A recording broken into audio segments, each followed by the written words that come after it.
who's joining us. And we have started broadcasting, or we will be about to start broadcasting now. Can you confirm that, Karen? Yeah, we're live now, Chair. Okay, good morning, everyone. Could I begin this Cabinet meeting by asking for apologies for absence? Everyone's here, Chair. Thank you very much. We've got the minutes of the meeting that was held on the 13th of October. May I sign those as true record, please? Everyone happy? Can you show, please? Thank you very much. That looks unanimous to me. We then move on to the disclosure of members' interest. Does anyone have any interest to declare on the subjects that we're looking at this morning? Can't see anyone. Okay. So the first report for us to look at this morning is at number 4, the report of the Executive Director of Finance. I'll ask Councillor Oliver to do a quick introduction and then turn to Chris Hand, who's our Executive Director of Finance. Nick. Thank you, Chair. So this is the 4th budget report that we've brought in our term since we were elected in 2017, and it's probably the most challenging for obvious reasons. We are in the midst of the COVID crisis, and for mainly that reason, there's a great deal of understandable uncertainty. So we are in the middle of a process. A lot of work has been put into getting us to the point where we're at today by officers in all departments and by you all as my cabinet colleagues. So thank you to everybody that's been involved in that. We're at the point now where we basically have the bare bones of a budget sort of prepared, but there's a degree, still a lot of work to do.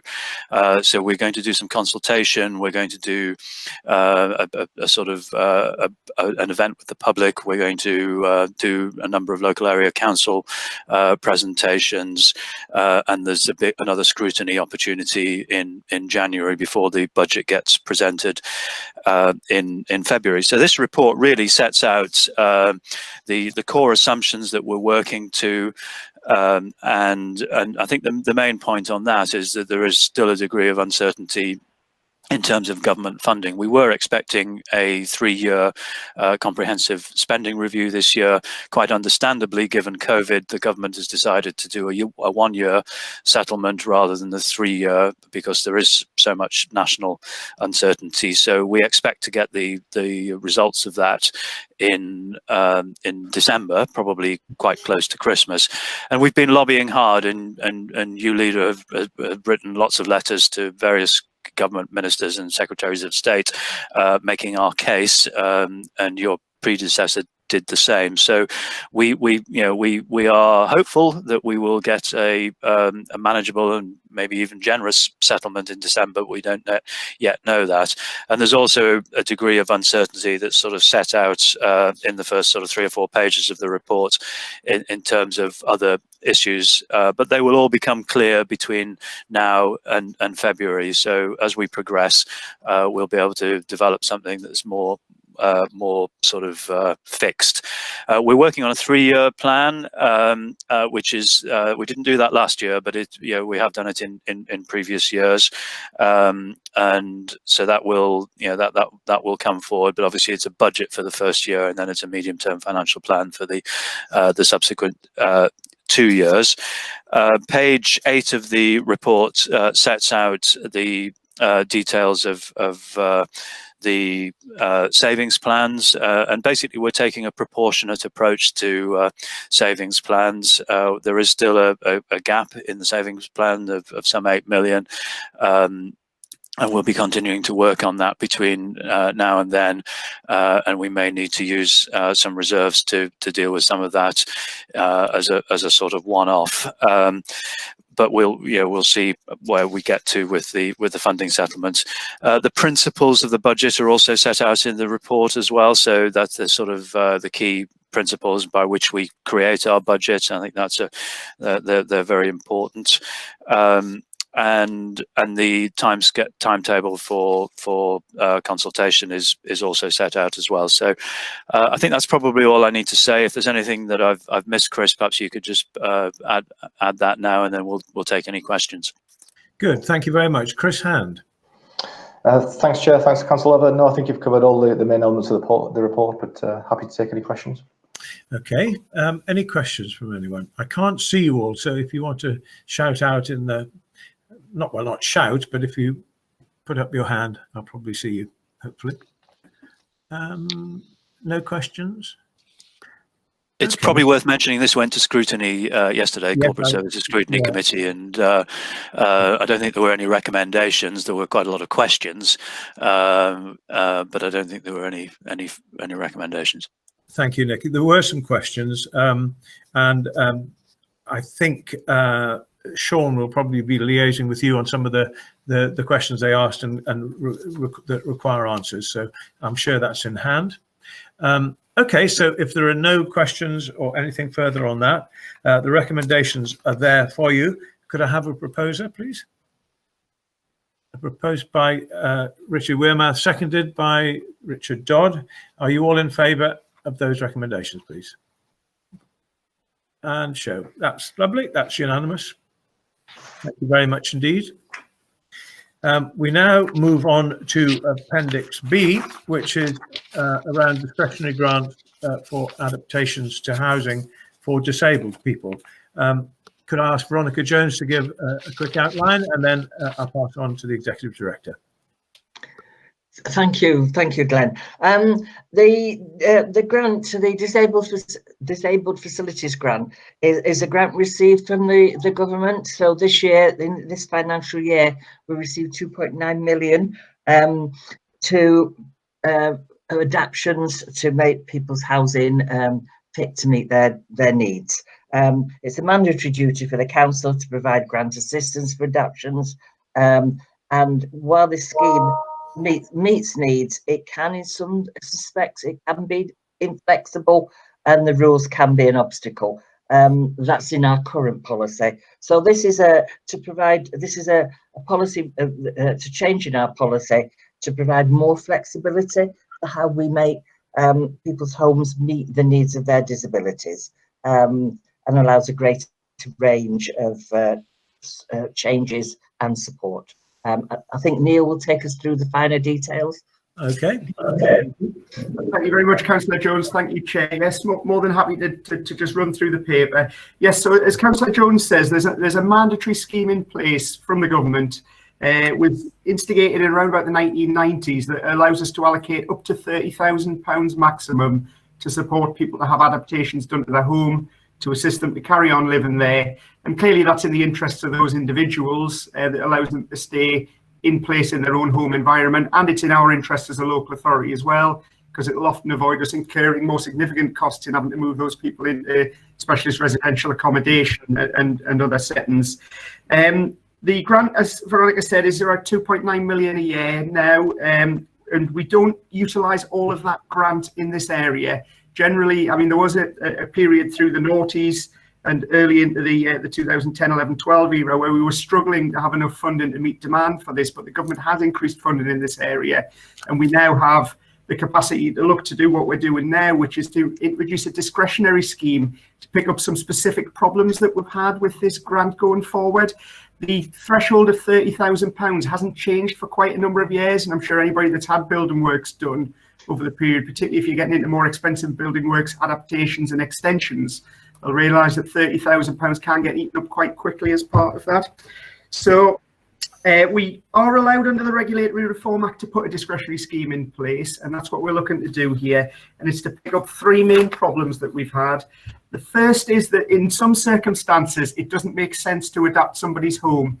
Either it isn't suited to it, it's not in the right location, or particularly with children, there can be other needs for the children linked to the location of the home that mean actually a better option would be to support people to move house rather than undertake an adaptation. So one element that we're asking for is the ability to give an equivalent amount of money to what we would have spent on an adaptation to support a family to move to another home. The second one is the more straightforward one, where the works are simply more expensive. You know, it is usually an extension. And I should have said at the start, the works can range right through from just sticking maybe a wheelchair access ramp out the front of a house to, you know, adapted bathrooms through to full extensions and adding rooms and conversions. When we get to the latter group, it can be expensive now.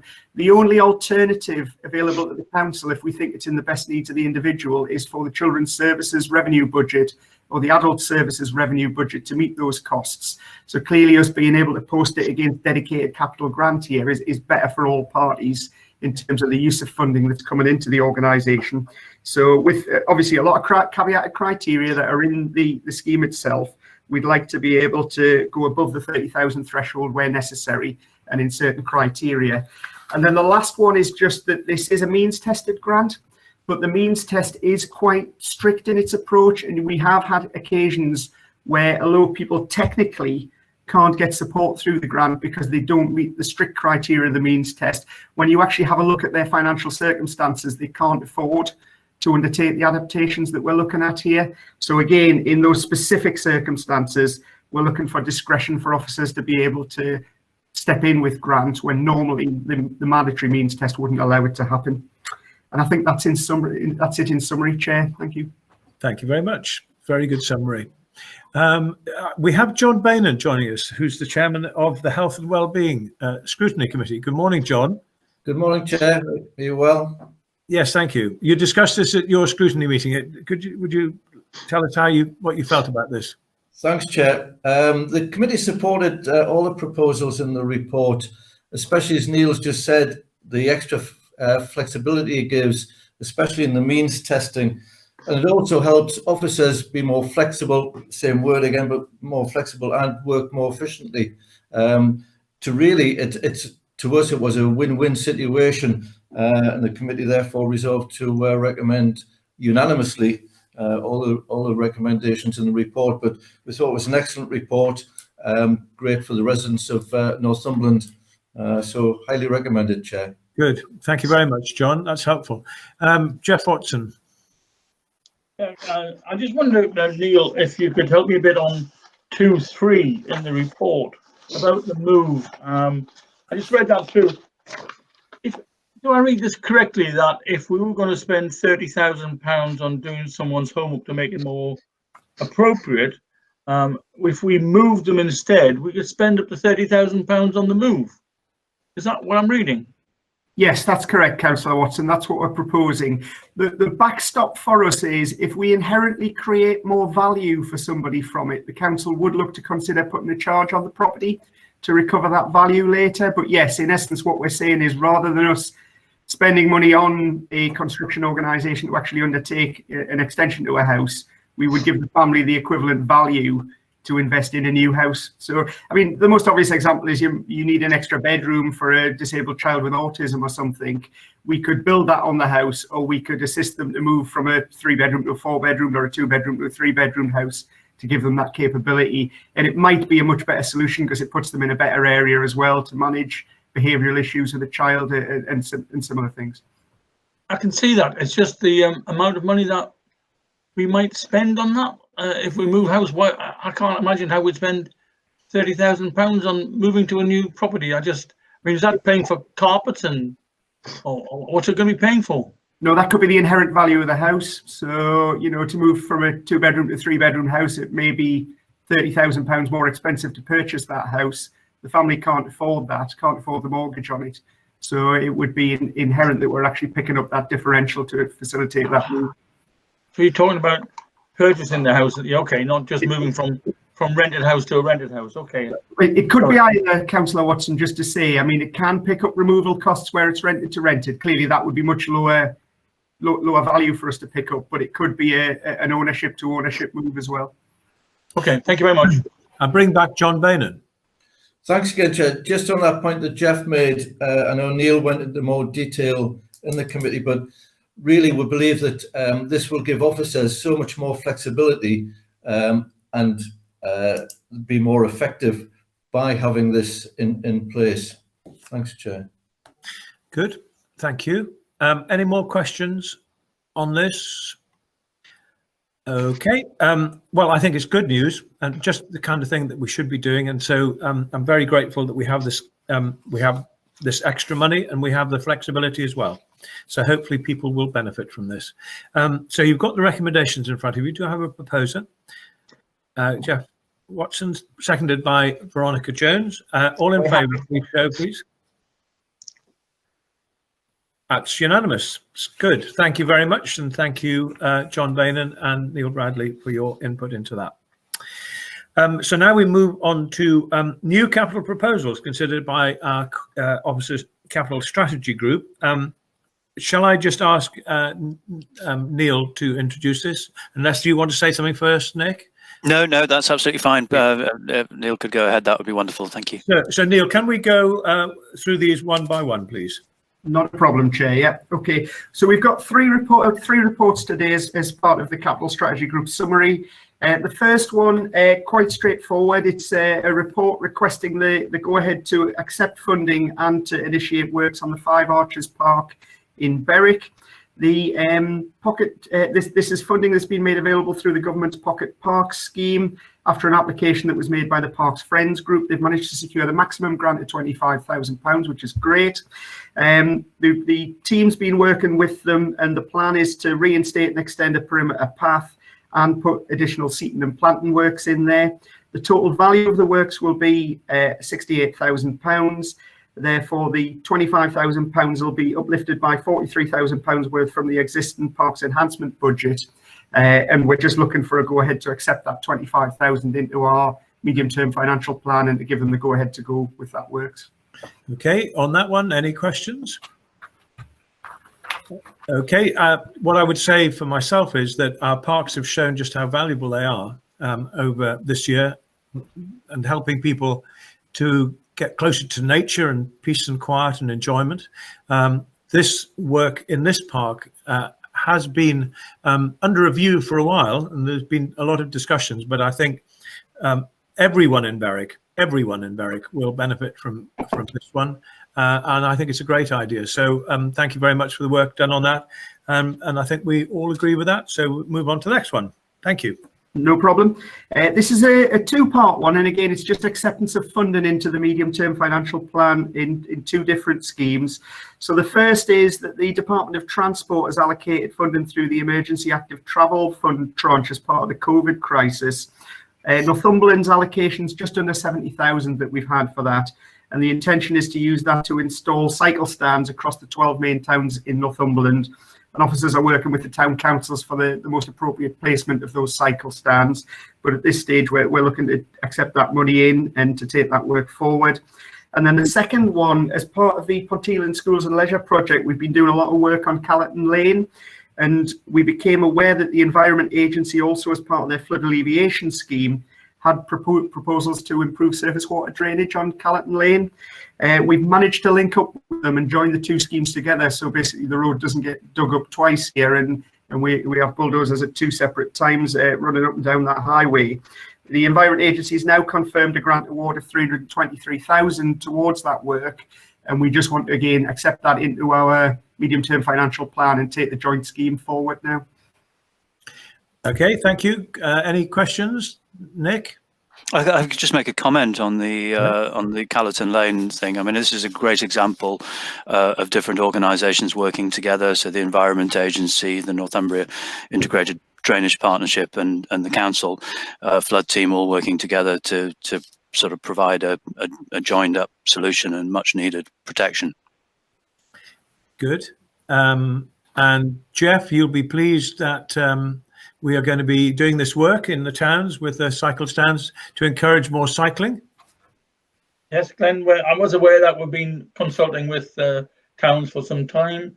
And I know that they've looked at certain areas to put them, and sometimes the councils have said, no, we'll have them somewhere else.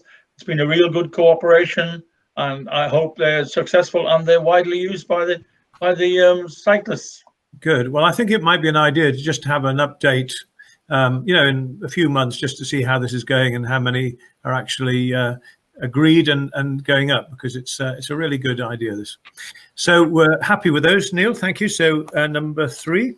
Yep, I'll move on to the last one. Thank you, Chair. Yes, so Ashington High School converted to an academy in 2017, but at the time it converted, there was quite a significant backlog maintenance programme that needed to be picked up for the school.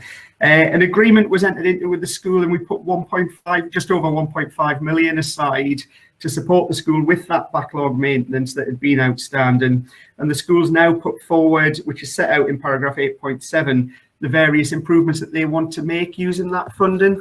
That's been accepted from the officer side, so we're looking at this point to get approval from Cabinet to award that grant to the school.